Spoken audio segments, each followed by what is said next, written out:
மதிமுகம் நேயர்களுக்கு வணக்கம். இது நேர்முகம். இன்றைய நேர்காணலில் சிறப்பு விருந்தினராக நம்மோடு பத்திரிகையாளர் சுமன் கவி இணைந்திருக்கிறார். பேசலாம். உங்க சொகுசு மாறாமல் இருப்பதற்காக நீங்க மாற்றி மாற்றி பேசுறது. கூட்டத்தை ஆர்கனைஸ் பண்ண வேண்டியது உன் பொறுப்பு இல்லையா? அப்ப நீ யார சொல்லி ஏமாற்றிட்டு இருக்கிறது? இந்த அரசும் நீங்க வாங்க வந்து ஒரு 41 பேரை கொண்டு போட்டு போங்கன்னு யாரும் சொல்ல மாட்டாங்க. என்ன ஒரு திமிரு தெனாவட்டு, இத்தனை பேரை கொண்டுட்டு ஆதவர்ஜுனா மாதிரியான ஒரு பொறுக்கித்தனமான பேசுகிற ஒரு பொறுப்பற்ற பேச்சுக்காரனுக்கும் இதுவரைக்கும் ஒரு கட்சியில் இடம் கிடையாது. திமுகவில் இருந்துமே 2 அமைச்சர்கள் வரப்போறதாவும் சொல்றாங்க. என்னடா ஜப்பான்ல ஜாக்கி சான் கூப்பிட்டாங்க அப்படின்னு கவுண்ட் பண்ணி சொல்லாரு இல்லையா? இப்ப நீங்க யாருடைய கையால், யாருடைய கை கூலி? சிட்டப்பாவை எப்படி மிதிச்சேன்னு சொல்லி எடப்பாடி பழனிசாமி மிதிச்சதுக்கு அப்புறம் வந்து பொத்துன்னு இங்க விழுந்துட்டாரே தவிர அவருக்கு இங்க வரன்னு விருப்பம் இல்லையே. முதல்ல அவன் நாக்க திருத்துடா, அதுக்கப்புறம் இந்த நாட்டை திருத்தலாம்.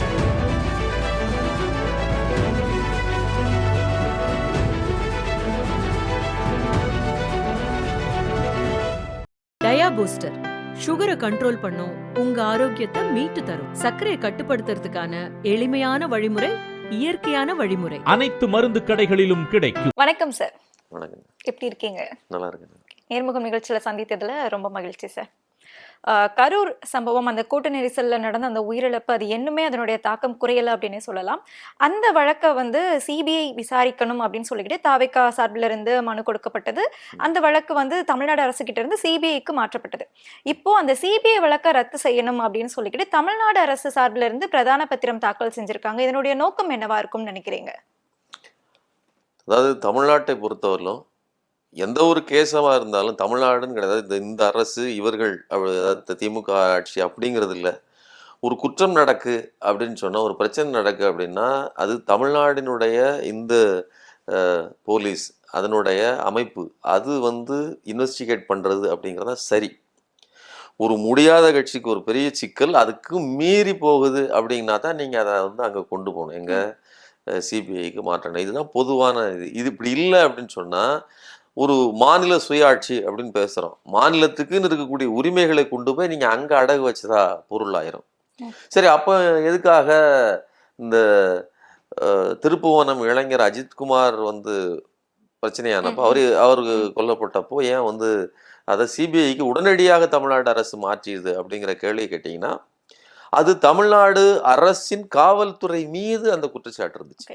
இந்த பிரச்சனை அரசு காவல்துறை மீது இல்லை. காவல்துறை எவ்வளவோ முயற்சி பண்ணி அந்த பிரச்சனைகளை, அதாவது 41 பேர் உயிரை பாதுகாப்பதற்கு தன்னால் ஆன முழு எஃபர்ட்டையும் போட்டுச்சு. 500க்கும் மேற்பட்ட காவல்துறையினர் அங்கே இருந்தாங்க. இப்போ கூட ஆதவர்ஜுனா பேசும்போது என்ன சொல்றாருன்னா, அங்கே நிறைய காவல்துறையினர் வந்திருக்கணும். அதாவது காவல்துறையினருங்கிறதும் ஒரு மனிதன் தான். அவரும் எக்ஸ்ட்ராவா ஒரு அளவுக்கு மீறி அங்கே நின்றிருந்தால் அந்த கூட்டம் எக்ஸ்ட்ரா தான் இருக்கும். அப்ப என்ன ஆயிருக்கும்? நீங்க ஏற்கனவே நெருக்கடியில எத்தனை பேர் இறந்தது, கூட 10 காவல்துறையினர் இருந்தா அந்த 10 காவல்துறையினர் தான் இறந்து போயிருப்பாங்களே தவிர அவர்களுக்கு என்ன, அவர்கள் அதாவது உடலே இல்லாமல், ஒரு நபராக எண்ணிக்கை இல்லாமல் அப்படியே அங்க இருக்க முடியும்? அப்ப இருக்கிற கூட்டத்தை கட்டுப்படுத்துவதற்கான உரிய ஆட்களை அனுப்பி வைத்தார்களே தவிர எக்ஸ்ட்ராவா. இன்னொன்னு, கரூர் மாவட்டத்திற்கு எத்தனை மொத்த காவல் நிலையங்கள்லேயே ஒரு 1000-1200 பேர் தான் இருப்பாங்க. அதில் 500 சொச்சம் பேர் உங்களுக்கு அனுப்பி வச்சிருக்குன்னா பாதிக்கு மேலே 50% உங்களுடைய பாதுகாப்புக்காக அனுப்பி வைக்கப்பட்டிருக்கு. அப்போ இவ்வளவு வேலை செய்தும் இந்த காவல்துறையால் தடுக்க முடியலைங்கிறது அவ்வளோ பெரிய நெருக்கடிக்கு உள்ளான கூட்டம் அங்கே வந்திருந்தது. அது போக நீங்கள் கடைசி நேரம் போலீஸ் சொன்ன எந்த இன்ஸ்ட்ரக்ஷனையும் கேட்கல, நாங்கள் உள்ளே போய் தான் தீவிரம் அப்படின்னு நீங்கள் சொன்னது, இதெல்லாம் தான் இருக்குது. அப்போ இங்கே காவல்துறை மேல் அலிகேஷன் கிடையாது, நீங்கள் தான் குற்றவாளி, உங்க மேலதான் பிரச்சனை இருக்குது. அதனாலதான் இது நம்ம சொல்ல முடியாதுல்ல சார், நீங்க தான் குற்றவாளி அப்படின்னு சொல்லிட்டு விசாரணை போயிட்டு இருக்கு. அந்த விசாரணையை தான் இப்போ இவங்க ரத்து செய்யணும். இல்ல, இப்போ நான் என்னன்னா, குற்றவாளின்னு தீர்ப்பு எழுத முடியாதுங்கிறது அது தீர்ப்பு, அங்க சொல்ல வேண்டியது தீர்ப்பு. ஆனா விசாரணை போயிட்டு இருக்கும்போது ஒன்றை விமர்சிக்கவே கூடாது. ஒரு கொலை நடக்குது, கண் முன்னால ஒருத்தர் வெட்டுறாரு, நான் அந்த கொலையை பற்றி எந்த கருத்தும் சொல்ல மாட்டேன், இவர் தான் வெட்டினாருன்னு நான் சொல்ல மாட்டேன் அப்படின்னு நீங்க சொல்ல முடியுமா? விஜய்னு ஒரு நபரே இல்லை, அவர் அங்க கரூருக்கு வரவே இல்லை அப்படின்னா அந்த ஸ்டாம்பைடு நடந்திருக்குமா? அப்போ விஜய்ங்கிற முழு முதல் காரணம், மூலதாரி விஜய் தான். அதுக்கப்புறம் தான் ஆர்கனைஸ் பண்ணவங்க, அதுக்கப்புறம் தான் பிற அஹ், அவங்களுடைய கட்சி மாவட்ட முக்கியஸ்தர்கள், செயலாளர்கள். மாவட்ட செயலாளர் எல்லாரும். அப்போ விஜய் தான் மூல காரணம். அதை மறைச்சிட்டு அதை விட்டுட்டு சம்பந்தம் இல்லாம நீங்க வேற காரணத்தை சொல்லுங்க. சரி, ஓகே, விஜய் நீங்க காப்பாத்துறதுக்காக நீங்க எல்லாரும் உங்கள் மேல பணயத்தை வச்சுக்கிட்டீங்கன்னு வச்சுக்கிடுவோம். இப்போ சிபிஐக்கு விசாரணை மாறியாச்சு. யாரை முதலில் விசாரிக்கிறாங்க? நீங்க சொன்ன மாதிரி அங்க இருக்கக்கூடிய செந்தில் பாலாஜியா அல்லது வேற யாரையாவதா? இல்ல, நீங்க சிபிஐயோட விசாரணை அப்படிங்கிறது இப்போ எஸ்ஐடி ஆல்ரெடி விசாரணை செஞ்சிருக்காங்க. அவங்க என்ன நிலையில இருக்கிறாங்க அப்படிங்கறத தானே இவங்க முதல்ல எடுத்து விசாரணை அதுதான் செய்வாங்க. சொல்றேன். எந்த ஒரு விசாரணையுமே அதனுடைய தொடர்ச்சி, அதனுடைய ஆமா, துவக்கம், இன்னொன்று அது மட்டும் இல்ல, ம். இப்படித்தான் இருக்கும். நீங்க தலைகீழா இதை மாற்ற முடியாது. ஒரு உண்மைக்கு புறம்பாக ஒன்றை தலைகீழாக மாற்ற முடியாது. நீங்க சொல்றீங்க இல்லையா, இப்போ நீங்க நான் சொல்றேன் இல்லையா, ஆதவ அர்ஜுனா பகிரங்கமா சொல்றாரு, எங்களுடைய 46 பேர், எங்கள் 41 மக்கள், எங்கள் மக்கள் அப்படிங்கிறாரு. ம். உங்கள் மக்களா இருந்தா நீ ஏன் சாக கொடுக்குற? நீ மக்கள் மேல உனக்கு அக்கறையே இல்லைங்கிறது என்னுடைய கருத்து. உங்கள் மக்களை நீ சாக கொடுத்துறேன்னு பேசுற, ஆனா அந்த மக்கள், பாதிக்கப்பட்ட மக்களை நேர்ல கூட போய் பார்க்க மாட்டேங்கிற. ம்.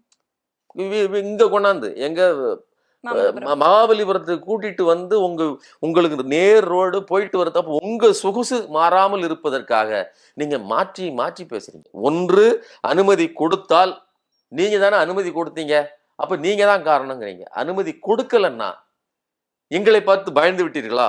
ஏன் எங்களை மட்டும் ஒடுக்குறீங்க?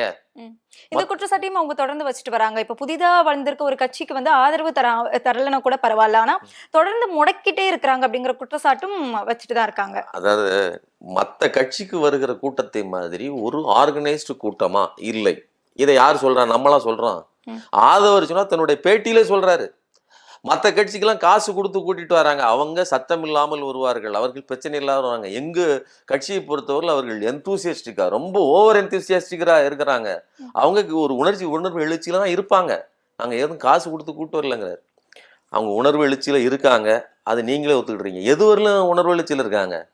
ஜெனரேட்டர் மேல ஏறுறான், கரண்ட் கம்பி மேல ஏறுறான், டிரான்ஸ்ஃபார்மர் மேல ஏறுறான், கம்பு போகுதுங்க. மக்கள் நீங்க அந்த உணர்வு நிலை, விஜயின் மேல இருக்கக்கூடிய அந்த கரிஸ்மா, அந்த உணர்வு நிலை இல்லாமல் சாதாரணமா பகுத்தறிவோடு இருக்கக்கூடிய எந்த ஒரு நபருக்கும் விஜயின் ரசிகர்களோ அல்லது அங்கே சென்றவர்களோ, இதுக்கப்புறம் நடக்கிறத விட்டுருங்க, அந்த கரூர் கூட்டத்திற்கு சென்றவர்கள் யாரும் சரியாக நடந்து கொண்டார்கள் அப்படின்னு சொல்லவே முடியாது.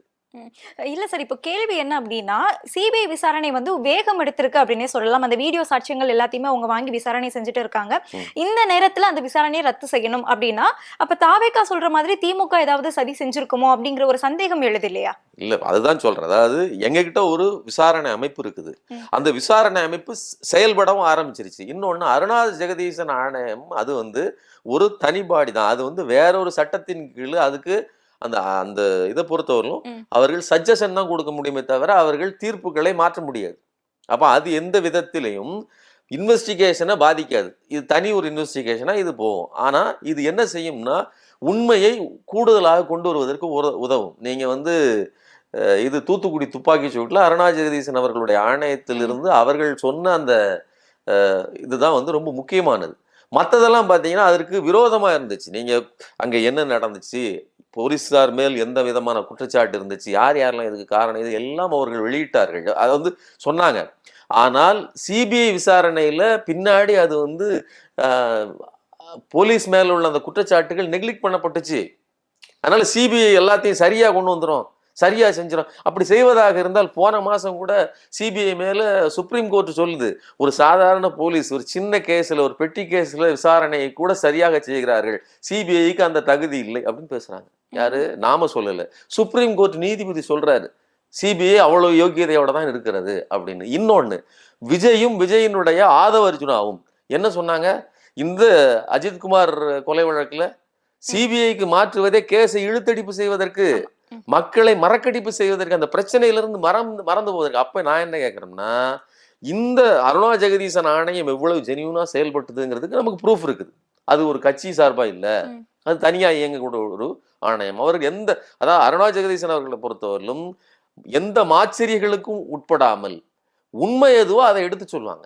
அதுதான் நம்ம பார்த்தது. அதனால இந்த உண்மை வெளிவந்து விடுமோ அப்படிங்கிற அச்சம் தான் இவர்களுக்கு காரணமே தவிர, மற்றபடி சிபிஐ இவர்களுக்கு ஒழுக்கமானது அப்படின்னு சொன்னா, நீங்க அஜித்குமார் கொலை அந்த பிரச்சனையின் போது என்ன சொன்னீங்க?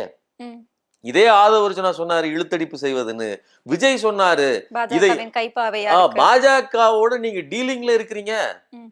அதுக்காகத்தான் நீங்க அதை அங்க கொண்டு போய் கொடுத்து அதை மறைப்பதற்கு வேலை செய்யுங்கன்னு பேசிங்க. அப்ப இப்ப நீங்க நாம என்ன கேக்குறோம், இப்ப நீங்கள் பாஜகவின் கைப்பவையாக மாறி இருக்கிறீர்கள், ம். அதற்காக அதுதான் எங்களுக்கு வேணும், ம். இந்த ஏட்டையாக்ட தான் நான் வந்து போவேன்னு சொல்லி வடிவேலு ஆமா. சொல்லுவார்ல, அதைத்தான் இன்னைக்கு தாவேகா சொல்லுது.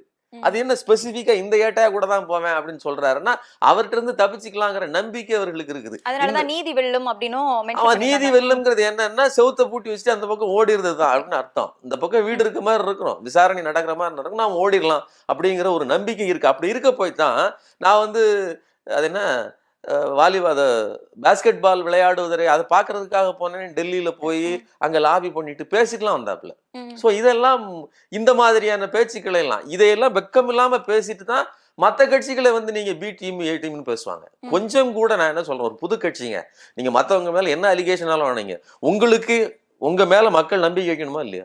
உங்களை புது ஒரு ஃபோர்ஸ் நம்புறாங்க இல்லையா? அந்த புது ஃபோர்ஸுக்கான ஏதாவது அறிகுறி உண்டா? பழைய கட்சிகளை விட இன்னும் மோசமா இருக்கிறீங்க தான் என்னோட குற்றச்சாட்டு. சரி, இப்ப நீங்க சொன்னீங்க மக்கள் உங்களை நம்புறாங்களா அப்படின்னு கேட்டிருந்தீங்க. ஆனா வந்து ஒரு ஆட்சி அரசே வந்து நம்பலையோ அப்படிங்கிற ஒரு கேள்வி இருக்கு சார். பாண்டிச்சேரியில இப்போ ரோட் ஷோக்கு அனுமதி கேட்டிருந்தாங்க, பாண்டிச்சேரி அரசுமே வந்து மறுத்திருக்காங்க. இத்தனைக்கும் அவங்க பாஜகவோட கூட்டணியில இருக்கக்கூடிய ஒரு அரசு, அவங்களே மறுத்திருக்காங்க. அப்போ இந்த விஷயத்தை எப்படி பாக்குறீங்க?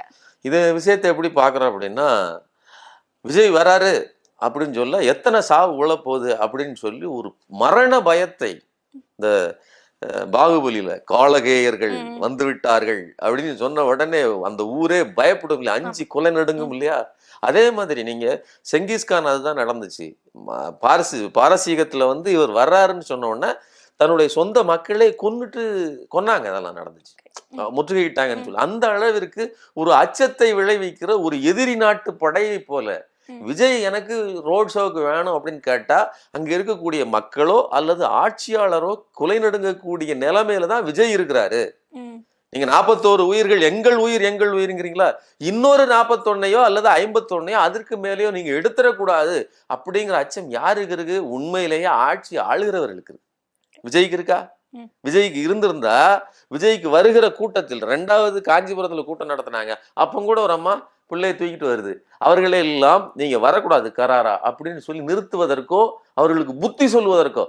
நான் என்ன சொல்றேன், இவ்வளவு கூட்டம் வருது இல்ல, நீங்க எல்லாம் எப்ப பேசுறீங்க, நீங்க பேசினாலும் சரி, யாரு விஜய் பேசினாலும் சரி அல்லது விஜய் சார்பாக ஆதவர்ஜுனா பேசலாம், நாங்க கூப்பிட்டதை விட கூட்டம் அதிகமா வருது, நாங்க நினைச்சதை விட அதிகமா வருது, கூட்டம் வரும்னு உங்களுக்கு பயமா இருக்கு. எந்த கூட்டத்தை பார்த்து யாருக்கு பயம்? கூட்டத்தை ஆர்கனைஸ் பண்ண வேண்டியது உன் பொறுப்பு இல்லையா? அப்ப நீ யார சொல்லி ஏமாற்றிட்டு இருக்கிறனா, எங்களுக்கு வருகிற கூட்டம் அப்படின்னு சொல்லி தன்னுடைய சொந்த கட்சி அல்லது தனக்கு ஓட்டு போடுகிற மக்களே இழிவுபடுத்துறாப்ல. நாம இழிவுபடுத்துறோம்னா நீங்க இன்னும் சிவிலைஸ்ட் ஆகல, நீங்க இன்னும் வளர்ச்சி பெறல அப்படின்னு நாம சொல்றோம். அவங்க என்ன சொல்றாங்க, எங்களுடைய ஆட்கள் இப்படித்தான், அவர்கள் இப்படித்தான் போவாங்க, இப்படித்தான் வருவாங்க, நீங்கள் பாதுகாப்பு கொடுக்கணும். இந்த பேச்சை பேசிட்டு நீங்க புதுச்சேரியில போய் கேட்டீங்கன்னா அவங்க எப்படி உங்களுக்கு பதில் சொல்லுவாங்க, எப்படி உங்களுக்கு அனுமதி கொடுப்பாங்க? நான் இன்னொன்று கேட்கிறேன், இந்த அனுமதி கேட்பதற்கு புஷி ஆனந்த் வந்து மிக அதிகமாக பிரயத்தனப்படுறார். ஏன்னா அவருக்கு கொஞ்சம் அங்க இன்ஃப்ளூயன்ஸ் அதிகம். மற்ற தமிழ்நாட்டில் அவர்களோட நெருங்கிய நண்பர் புஷி ஆனந்த் ஏற்கனவே புஷின்னு சொல்ற ஒரு 2 தெரு இருக்கக்கூடிய ஒரு சின்ன ஸ்ட்ரீட், அந்த ஸ்ட்ரீட்டுக்கு இவரு நின்று இவர் எம்எல்ஏவா தேர்வானவர் கடந்த காலங்களில். அதனால அந்த பொலிட்டிக்கல் இன்ஃப்ளூயன்ஸ் இருக்கு இல்லையா, அதை வச்சு அவர் வந்து எப்படியாவது பாண்டிச்சேரியில் ரோடு ஷோவுக்கு அனுமதி வாங்குறோம். இது இப்படி வாங்குவதன் மூலமாக பாருங்க, எங்களை திமுக அரசு ஒடுக்குகிறது, ரங்கசாமி அரசு ரத்தன கம்பளம் போட்டு எங்களை வரவேற்கிறதுன்னு சொல்லி ஒரு புது புரளியை, அதாவது ஏமாற்று வேலை, அது புரளி இல்லை, அது பொய், உண்மை கிடையாது இல்ல. ஏன்னா எந்த அரசும் நீங்க வாங்க வந்து ஒரு 41 பேரை கொண்டு போட்டு போங்கன்னு யாரும் சொல்ல மாட்டாங்க. அப்ப அவர்கள் பாதுகாக்க நினைப்பாங்க. இப்படி ஒரு மாற்றத்தை நடத்திடணும்னு முயற்சி பண்ணாங்க. இதற்காக டிஜிபி அலுவலகத்தெல்லாம் போயிட்டு வந்தாரு. அங்க ஆளே இல்லைங்க. ஒரு கட்சி வச்சிருக்கிற நீ, அங்க ஆள் இருக்கா இல்லையா, என்ன பண்ணிட்டு இருக்காங்க, குறைஞ்சபட்சம் முன்னாடி ஆளை விட்டு போய் பார்த்துட்டு வரணும்ல, இல்லவே இல்லை. ஒரு பொதுச் செயலாளர், கட்சியின் பொதுச் செயலாளர் புஷி ஆனந்த் போயிட்டு திரும்பி வர்றாரு. இதெல்லாம் நடந்துச்சு. அதையும் மீறி முந்தனத்து கூட்டம் போட்டு பேசியிருக்காங்க ரங்கசாமி அவர்களுடைய எல்லாரும் கூப்பிட்டுருக்காங்க. இன்னொன்னு அதிகாரிகள் மட்டும் இல்ல, இவங்க தரப்புல இருந்து தாவேகா தரப்புல இருந்து புஷி ஆனந்தும் ஆதவர்ஜுனாவும் கலந்துட்டு இருக்காப்புல. நீங்க இன்னைக்கு என்ன பேசுறீங்க, அங்க போய் சொல்ல வேண்டியதானே, எங்களை நீங்கள் ஏன் ஒடுக்குகிறீர்கள் கேட்க வேண்டியதானே? அனுமதியும் கொடுக்கலையே. அப்போ ரங்கசாமி அரசு எங்களை பார்த்து பயந்து விட்டதா? நீங்க மேடை போட்டு கத்துவீங்களா? சத்தலையே இன்னும். நான் இன்னொன்னு தனி பேட்டியில சொல்லியிருக்கலாம், அல்லது இனிமேலாவது நீ சொல்லலாம், சொல்ல முடியுமா? நான் என்ன கேட்கிறேன், ரங்கசாமி அரசு எங்களை பார்த்து பயப்படுகிறது, நாங்க எங்களுடைய வளர்ச்சியை முடக்க நினைக்கிறது சொல்வியா நீயே? என்ன ஒரு திமிரு தெனாவட்டு, இத்தனை பேரை கொன்னுட்டு இதெல்லாம் கொதிக்குதுங்க. இவனுங்க எந்த அளவுக்கு கேவலமா அரசியல் பண்றாங்க பாருங்க. ஒரு ஆட்சியாளர்கள் வந்து மக்கள் பாதுகாப்புக்கு வேலை செய்வாங்களா, உங்க விளையாட்டுக்கு இப்ப பண்ணுவாங்களா? சரி, நான் இன்னொன்று கேட்கறேன், நீ இவ்வளவு பண்றல்ல, ரோட் ஷோ கேட்கற, அது கேட்கற, இப்போ உன்னால தனி ரூம்ல கூப்பிட்டு இங்க வச்சு காஞ்சிபுரத்துல 2000 பேருக்கு டோக்கன் கொடுத்து நடத்த முடியுது, கூட்டம் நடத்த முடியுது. அதே மாதிரி இங்க மகாபலிபுரத்துல கூட்டம் நடத்த முடியுது. ஆனா இனிமேல் தமிழ்நாட்டுல அங்க நடந்தது மட்டும் உங்களுக்கு பொறுப்பு இல்லைன்னா அது எப்படி? அப்போ உங்களால் முடியும், எங்களுக்கு அப்படி கொந்தளிச்சுக்கிட்டு மக்கள் வராங்க அப்படிலாம் கிடையாது. அவர்களை ஆர்கனைஸ் பண்ணி வரக்கூடாதுன்னா வரக்கூடாது, இன்ஸ்ட்ரக்ஷனை நீ முன்கூட்டியே கொடுத்துருக்கலாம். நீ என்ன சொல்ற, நாங்க வந்து காவல்துறை கொடுத்த டைமிங்ல தான் வந்தோம், 8:30 மணிலாம் ஒன்றும் கட்டாயம் கிடையாது, 8:30 மணின்னு கட்டாயம் கிடையாது இல்ல, நீ ஏன் ட்விட்டர்ல போட்ட அப்படின்னு கேட்டா வெக்கம் இல்லையா உனக்கு? நான் என்ன கேட்கறேன், நீ என்ன சொல்ற, ட்விட்டர்ல போட்டது கட்சிக்காரங்களுக்கு போட்டோம், அது பொதுவான அறிவிப்பு இல்ல. ஆனா புஷி ஆனந்த் அவர்கள் பொதுவாவே வந்து செய்தியாளர்கள்கிட்டயும் சொல்லி முந்தின நாள் சொன்னார், முந்தின நாள் அதே கரூர்ல 12 மணி, நாளை 12:30 மணிக்கு கரூருக்கு வருகிறார் அப்படின்னா 8:45 அவர் நாமக்கலுக்கு வராருன்னு அர்த்தம். இந்த செய்தியை முன்கூட்டியே புஷி ஆனந்த் சொன்னார். நான் என்ன கேட்கிறேன், நீங்க வீடியோல அவர் பேசுனது சொல்றீங்க, இன்னொன்று ட்விட்டரே அவர் என்ன சொல்றாப்ல, யாரு ஆதவரஞ்சன் சொல்றாரு, ட்விட்டருங்கிறது எங்களுடைய கட்சிக்குள் சொல்லுகிற அறிவிப்பு, அது பப்ளிக்கானது இல்லைங்கிறாரு. இன்னொன்னு என்ன சொல்றாப்ல, 10,000 பேரு கட்சிக்காரங்க, கட்சி நிர்வாகிகள் வருவார்கள். 10,000 பேர் நிர்வாகி இருக்காங்களா?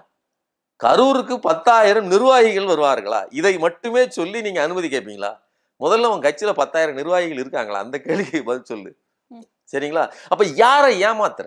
இது வரைக்கும் இருக்கிற கட்சிகள் எதுவுமே விஜய் கட்சிக்கோ அல்லது ஆதவர்ஜுனா மாதிரியான ஒரு பொறுக்கித்தனமான பேசுகிற ஒரு பொறுப்பற்ற பேச்சுக்காரனுக்கோ இதுவரைக்கும் ஒரு கட்சியில் இடம் கிடையாது. இப்படிப்பட்ட ஒரு மனிதரையோ அல்லது இப்படிப்பட்ட ஒரு கட்சியையோ நாம பழைய கட்சியில கூட பார்த்தது கிடையாது. நாம ஒரு புது மாற்றம்ங்கிறோம்ல, பழைய கட்சியை விட மிக மோசமான நிலைமையில் இன்னும் கூடுதலா இத்தனை உயிர்கள் பலிபோனதுக்கு பிறகும் ரெஸ்பான்சிபிலிட்டி இல்லாத ஒரு பொறுப்பற்ற நபராக இந்த ஆதவர்ஜுனாவும் விஜயும், விஜயை சுற்றி இருந்த கட்சியின் நிர்வாகிகள் அத்தனை பேர் இருக்கிறாங்க. புஷி ஆனந்த் ஓடிட்டாரு என்ன?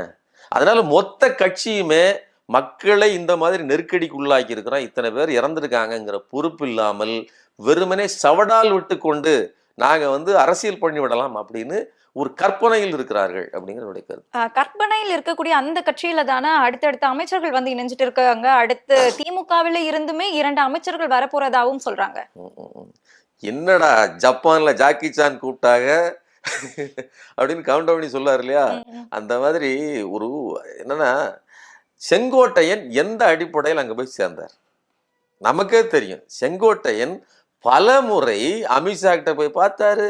முதல்ல அதாவது பிப்ரவரி மார்ச் மாதத்திலேயே அமித்ஷாவை போய் தனியாக சந்திக்கிறாரு, நிர்மலா சீதாராமனை சந்திக்கிறாரு. அதுக்கப்புறம் மீண்டும் அமித்ஷாவை போய் பார்க்குறேன், நான் புனித யாத்திரை போகிறேன். நான் என்ன சொல்கிறேன், அந்த நபருக்கு ஏதாவது ஒரு நம்பகத்தன்மை இருக்கா? செங்கோட்டையன்கிற ஒரு அரசியல் தலைவருக்கு ஏதாவது ஒரு குறிப்பிட்ட ரெஸ்பான்சிபிலிட்டி இருக்கா? நீங்கள் இங்கேருந்து நான் வந்து ஹரித்வாருக்கோ எங்கேயோ போகிறேன்னு சொல்லிட்டு அங்கே போய் அமித்ஷாவை பார்த்துட்டு வரீங்க. ஹரித்வாருக்கு போனீங்களா? போகலையா? நான் ஆபீஸ் தானே பார்க்க போறேன்னு சொன்னாரு. அது எந்த ராமர்னு சொல்லலையா? நான் என்ன சொல்றேன், எடப்பாடி பழனிசாமி செங்கோட்டையனுக்கு பரவாயில்லன்னு சொல்றேன். என்னன்னா, நான் வந்து கட்சி அலுவலகத்தை பார்க்க போறேன்னு சொல்லிட்டு கட்சி அலுவலகத்துக்கு போயிட்டு அங்கிருந்து அமித்ஷா போய் பார்த்துட்டு வந்தார். அதுல கூட ஒரு நியாயம் இருக்கு. நான் கட்சி அலுவலகத்தை பார்த்தேங்க, டைம் கிடைச்சது அங்க போய் பார்த்தேன். ஆனா நான் வந்து ஹரித்வாருக்கு போறேன்னு சொல்லி ஒரு புனித யாத்திரை, ராமனை போய் பார்க்க போறேன், கடவுளை போய் தரிசிக்க போறேன்னு சொல்லிட்டு போய் அமித்ஷாவையும் நீங்க நிர்மலா சீதாராமனையும் பார்த்துட்டு வரீங்கன்னா, அப்போ அதை பற்றி ஒரு பதில் கூட சொல்லலைன்னா நீங்க இந்த மக்கள்ல என்னன்னு நினைக்கிறீங்க? அவங்க என்ன கிறுக்கீங்களா? அங்க இருக்கவங்களாம் யாரும் நியூஸ் பார்க்கறது இல்லையா? அப்ப யாரை ஏமாற்றுறீங்க? அப்ப நீங்க யாருடைய கையாள், யாருடைய கை கூலி? அப்படிப்பட்ட ஒரு நபர் கட்சியா பிரிச்சிடலாம், உடைச்சிடலான்னு ஏதாவது ஒரு, அதாவது என்னன்னா இணைக்கிறோங்கிற பேர்ல என்ன நினைக்கிறாங்க, அமித்ஷா கிட்ட போய் முறையிட்டு பாஜக எங்களை இணைத்து வைக்கும். இதெல்லாம் எவ்வளவு பெரிய ஒரு என்ன, கசாப்பு கடைக்காரன் காத்துக்கிட்டு இருக்கிறான், அவன்கிட்ட போய் எங்களை எப்படியா காப்பாத்துன்னு ஒரு ஆடு கேட்டுச்சுன்னா எப்படி காப்பாற்றுவான்? அவன் எப்படி கூறு போடுறதுன்னா முயற்சி பண்ணுவான். அப்படித்தான் கட்சியை கூறு போட்டதே அவர்கள் தானே. இன்னைக்கு அவங்க கூட்டி சேர்க்க வேண்டிய அவசியம் என்னன்னு இருக்கு? அப்படி கூட்டி சேர்ப்பதாக இருந்தால் எடப்பாடி பழனிசாமியே இவர்கள் அனுமதிச்சிருக்க மாட்டாங்களே. சசிகலா வர்றது போனதுக்கு அப்புறம் தானே எடப்பாடி வர்றாரு. ஸோ இது எல்லாமும் எதுக்கு சொல்ல வரேன் அப்படின்னா, எடப்பாடி பழனிசாமியை விட மிக மோசமாக பாஜகவிடம் சோரம் போன ஒரு நபர் தான் இந்த செங்கோட்டையன். இவருடைய வருகையால் அடுத்து இதே மாதிரி எல்லா கட்சியிலிருந்து வருவாங்க, அதுவும் ஆள்கிற அமைச்சர்கள் வருவார்கள். அதாவது நான் எந்த வாயால் சிரிப்பதுனே தெரியல. அதாவது எந்த அடிப்படையில் நீங்க சொல்றீங்க?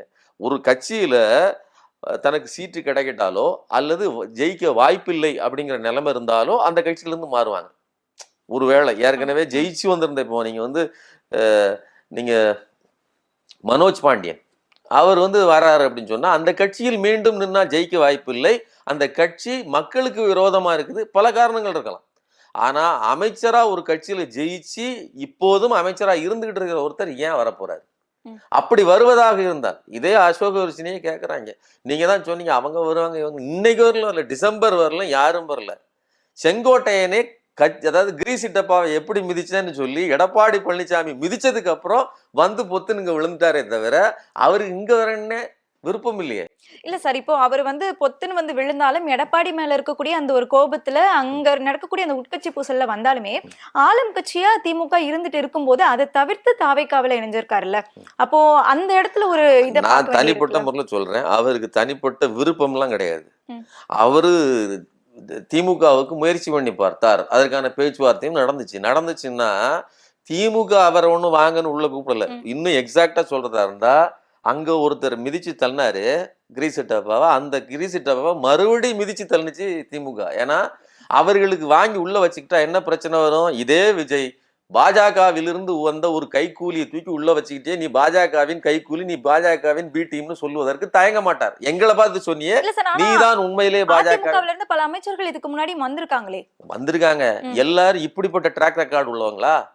போய் எதுக்கு எடுத்தாலும் நம்ம அமித்ஷா கிட்டையும் நிர்மலா சீதாராமன் பேச்சுவார்த்தை நடத்தக்கூடிய அளவுக்கு இவ்வளவு மலிந்து போன பாஜக தான் தமிழ்நாட்டையும் அதிமுகவையும் சரிபடுத்தும்னு நினைக்கக்கூடிய ஒரு நபர் இந்த தமிழ்நாட்டிலே எடப்பாடி கூட கிடையாது. எடப்பாடியை கூட கூட்டணி சேர்ப்பதற்கு அவ்வளவு வலிந்துதான் இழுத்தாங்க. ஆனா செங்கோட்டையன் போய் தேவடு காத்து கிடந்தார். ஸோ இப்படிப்பட்ட ஒருத்தரை திமுக கூட்டி வச்சுக்கிட்டுன்னா எவ்வளவு பெரிய ஒரு அவமானம், அசிங்கம். மாநில சுயாட்சி அண்ணாவின் கொள்கைகள்னு பேசிட்டு திமுக அதை செய்ய முடியாது. ஆனா அதையெல்லாம் எங்களுடைய கொள்கைன்னு வரிந்து கட்டி கொண்டு இந்த தாவேகா செய்யுதுன்னு சொன்னா இவர்களுக்கு கொள்கையும் கிடையாது, ஒரு இளவும் கிடையாது. இன்னொன்னு, கொள்கைன்னு சொல்ல தெரியுமா இந்த ஆதவ அர்ஜுனாக்கு? கொள்கைங்கிறாப்ல சூழ்ச்சி, கொள்கை சூழ்ச்சி. முதல்ல அவன் நாக்க திருத்துடா, அதுக்கப்புறம் இந்த நாட்டை திருத்தலாம் அப்படிங்கிறது என்னுடைய கருத்து. சார், அவங்க பேசுறதுல ஒரு பிழை இருந்தாலுமே அவங்க என்ன சொல்றாங்க, பிறப்புக்கும் எல்லா உயிருக்கும் அந்த சமத்துவம் தான் நம்மளோட கொள்கை அப்படின்னு எடுத்து வைக்கிறாங்களே. திரும்ப திரும்ப அவங்களுக்கு கொள்கை இல்லை அப்படின்னு சொல்றது சரியா இருக்கும்? ஏங்க, ஒரு கட்சி ஆரம்பிச்சு இன்னைக்கு வரலாம் இன்னும் ஒரு இதுல நிக்கல, ஆனா அதுக்குள்ளேயே இவ்வளவு பெரிய கரூர் சம்பவம் மாதிரியான ஒரு பெரிய ஸ்டாம்பேட்டை உருவாக்கி இருக்கீங்க. அது மட்டும் இல்லாம பல பேர் நெருக்கடிக்குள்ளாய் மூச்சு திணறக்குள்ளாய் இருக்காங்க. எத்தனையோ பிரச்சனைகள் வந்திருக்குது. இது வரைக்கும் உங்களால் ஒரு நன்மை இந்த மக்களுக்கு நடக்கவே இல்லை, சரிங்களா? ஒரு விஷயத்துக்கும் நீங்கள் இறங்கி நிக்கல. நீங்க துப்புரவு தொழிலாளர்கள் இங்க இப்போ போராட்டம் பண்ணாங்க, உங்களை நேர்ல பார்த்தாங்க, அவங்களுக்கு நீங்க ஆதரவு கொடுக்கல. எவ்வளவு கேவலமான ஒரு அரசியல் பாருங்க. இப்படியெல்லாம் இருந்து கொண்டு கட்சிக்குள்ள இப்பமே எவ்வளவு கோஷ்டி பூசல் பாத்தீங்களா? வீடியோ எவ்வளவு வந்திருக்கு. நன்றி சார், நிறைய தகவல்களை பகிர்ந்துகிட்டீங்க. தொடர்ந்து பேசலாம்.